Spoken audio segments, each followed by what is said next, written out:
오늘도 하나님 말씀 앞에 서게 되어 여러분 모두 주의 이름으로 축복합니다. 우리 하나님 말씀 에스겔서 40장 1절로 2절 말씀을 보도록 하겠습니다. 우리가 사로잡힌 지 25째 해 성이 함락된 후 14째 해 첫째 달 10째 날에 곧 그날에 여호와의 권능이 내게 임하여 나를 데리고 이스라엘 땅으로 가시되 하나님의 이상 중에 나를 데리고 이스라엘 땅에 이르러 나를 매우 높은 산 위에 내려 놓으시는데 거기에서 남으로 향하여 성읍 형상 같은 것이 있더라. 아멘. 오늘은 성전 환상이라는 주제로 말씀을 같이 나누도록 하겠습니다. 에스겔서의 마지막 하나의 파트가 바로 이 성전에 대한 내용이에요. 이제 이 40장부터 48장까지 예루살렘에 하나님께서 에스겔을 불러서 성전의 환상을 보여주는 것이죠. 우리는 이미 이 에스겔서의 성전의 영광이 하나님의 영광이 떠난 것을 보았어요.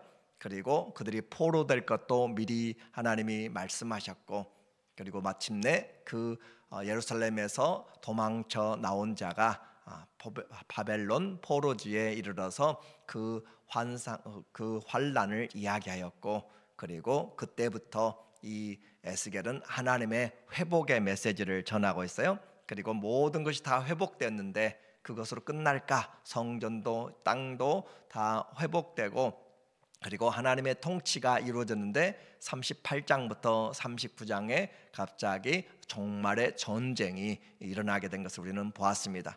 그래 우리가 종말의 전쟁을 통하여서 진짜 믿음이 무엇인지를 우리에게 보여주고 난 다음에 그리고 시작되는 이 성전의 환상, 그래서 이 9장에 거쳐서 성전의 내용을 쓰고 있습니다. 가장 중요한 핵심의 부분이라고 그렇게 할 수 있어요. 우리는 이 성전의 부분을 잘 이해하기가 쉽지 않습니다. 왜냐하면 이제까지 지어지지 않은 첫 번째 성전은 솔로몬이 지었던, 맨 처음에는 모세가 하나님께 받았던 성막이었죠. 텐트로 들고 다니는. 그리고 그들이 가나안 땅에 정복했을 때 이제 다윗이 모든 자재들을 다 준비하고 하나님께 기도함으로 하나님이 성전의 설계도를 다윗에게 보여주셨고, 이 다윗은 솔로몬에게 그 성전을 짓도록 사명을 주었고 솔로몬은 그 성전을 지었어요. 그리고 그 성전을 7년 동안에 짓고 난 다음에 그 성전이 이제 망하게 되었고 황폐하게 되었고, 그리고 스룹바벨이 와서 그 성전을 다시 지었습니다. 그리고 또 400년이 지난 다음에 이 헤롯 성전이 다시 무너지게 되었고, 그리고 역사상에 없는 이 성전, 바로 에스겔의 성전이에요. 그래서 이 성전의 부분을 통하여서 우리에게 주시는 주의 메시지를 한번 같이 보도록 하겠습니다.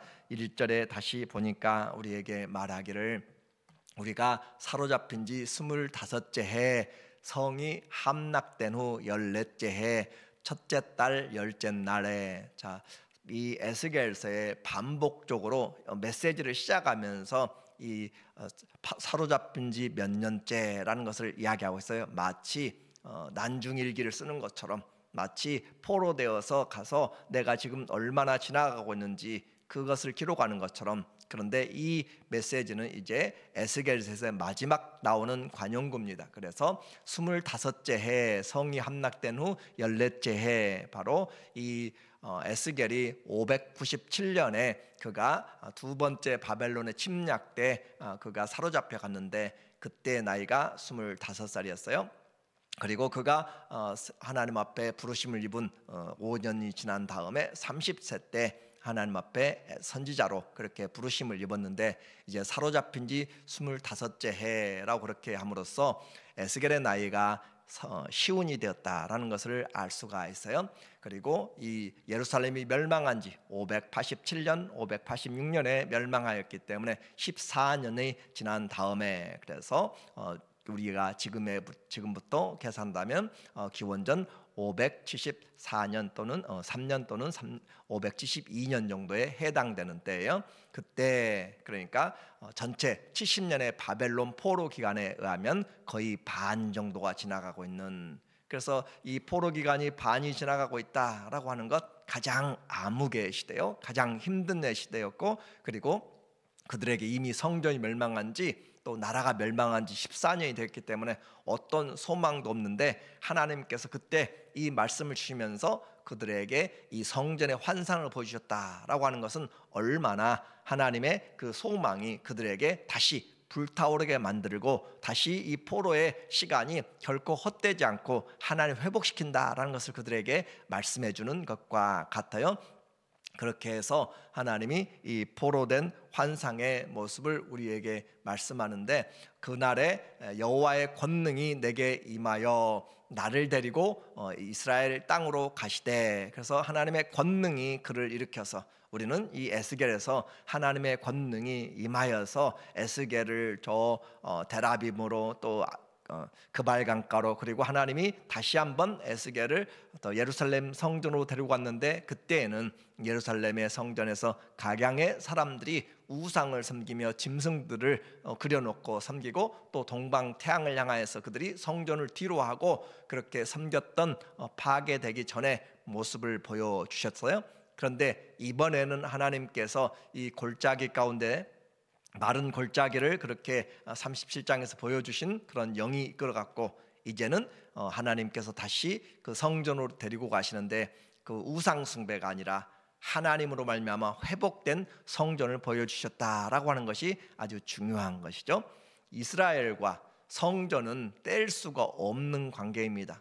이스라엘, 하나님을 섬기는 자들, 성전이 없으면 아무런 의미가 없는 사람들, 그런데 그 성전이 이제 하나님 영광이 떠났던 그 성전, 우상을 숭배했던 성전에 하나님이 다시 그곳에 높은 곳에, 그래서 권능이 나를 데리고 갔는데, 하나님의 이상 중에 나를 데리고 이스라엘 땅에 이르러, 자, 이 에스겔의 몸은 지금 바벨론에 있습니다.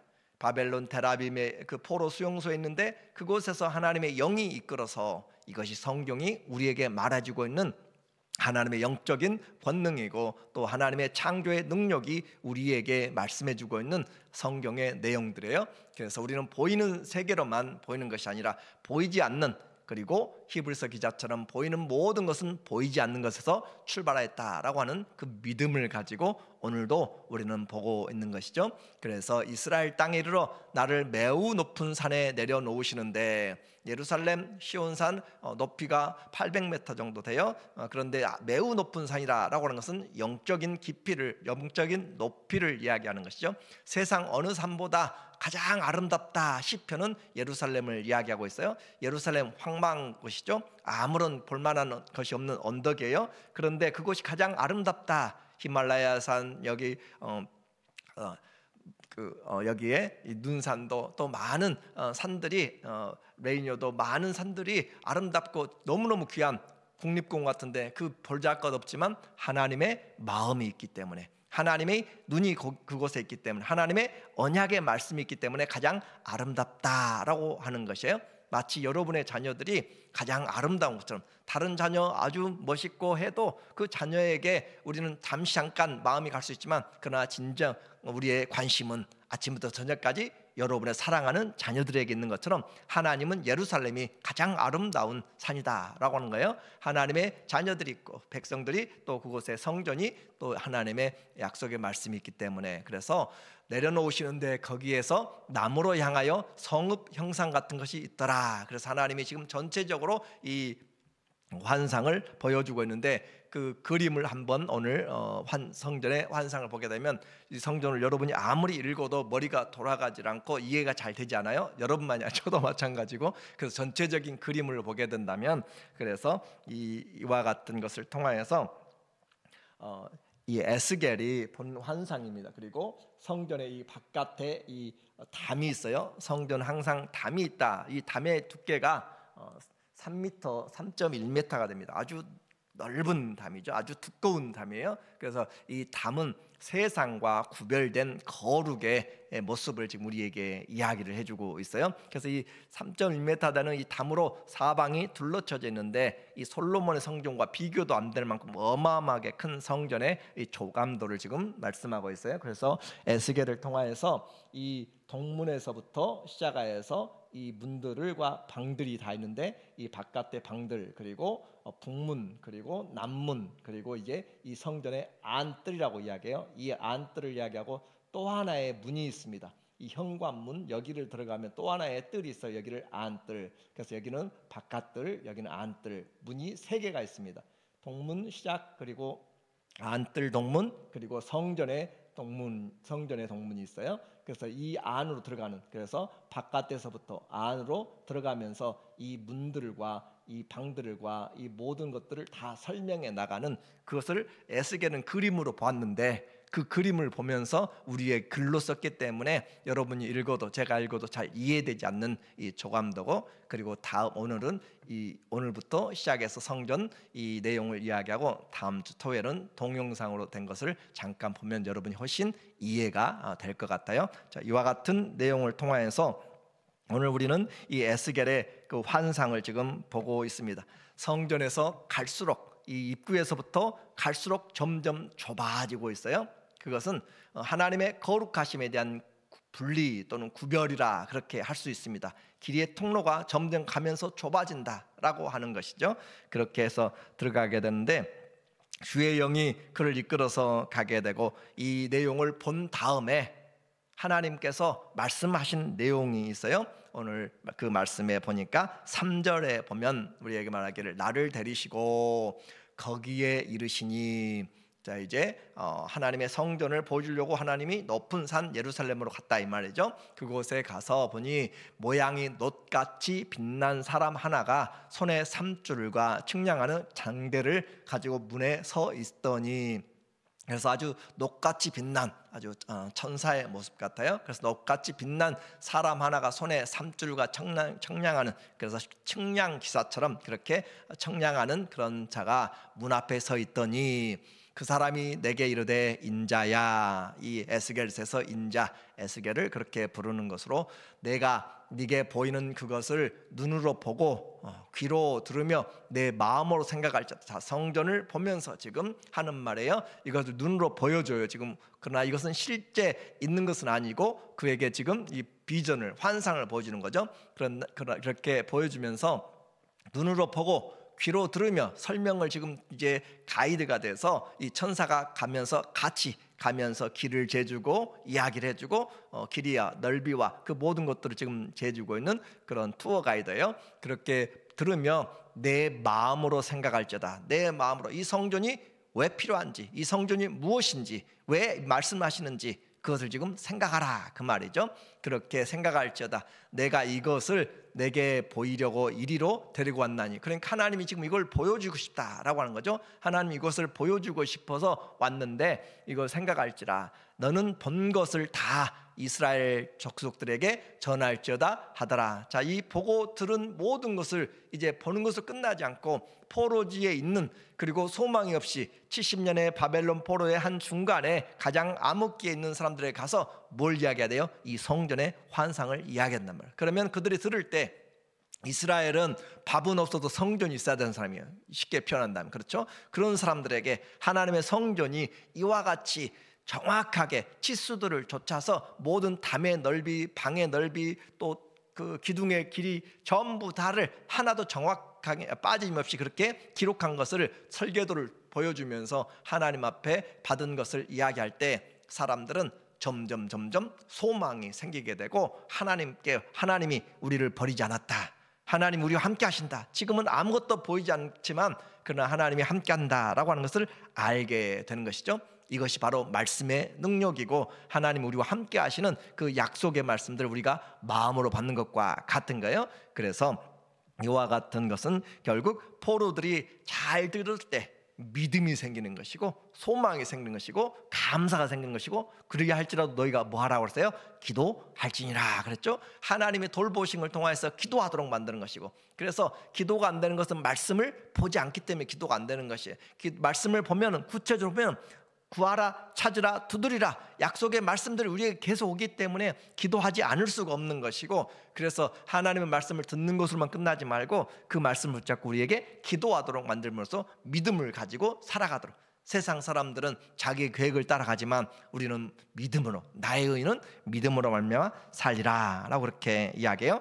그래서 성전 바깥들과 연결된 동문 그리고 북문, 남문에 대한 환상이 같은 치수로 반복되어 나타나요. 5절에 보니까 내가 본즉 집 바깥 사방으로 담이 있는데, 우리는 이미 바깥 사방에 담을 보았어요. 담이 있더라. 그 사람의 손에 측량하는 장대를 잡았는데 그 길이가 팔꿈치에서 손가락에 이르고, 과거에 그 자를 잴 때 그들은 일반적으로 남자의 성인의 팔꿈치에서 손가락 끝에까지를 한 규빗이라 라고 했습니다. 그래서 44cm 또는 45cm. 그리고 또 하나의 것이 나오는데 거기에 한 뼘을 더하여서 그렇게 해서 그것은 궁궐의 또 왕실의 그런 자라고 그렇게 표현하기도 하고, 오늘 우리 성경에서는 그것을 척이라, 한 척이라라고 했고, 새 번역에서는 그 한 규빗보다 긴 한 뼘에 있는 것을 새 번역에서는 한 자라고 그렇게 이야기했어요.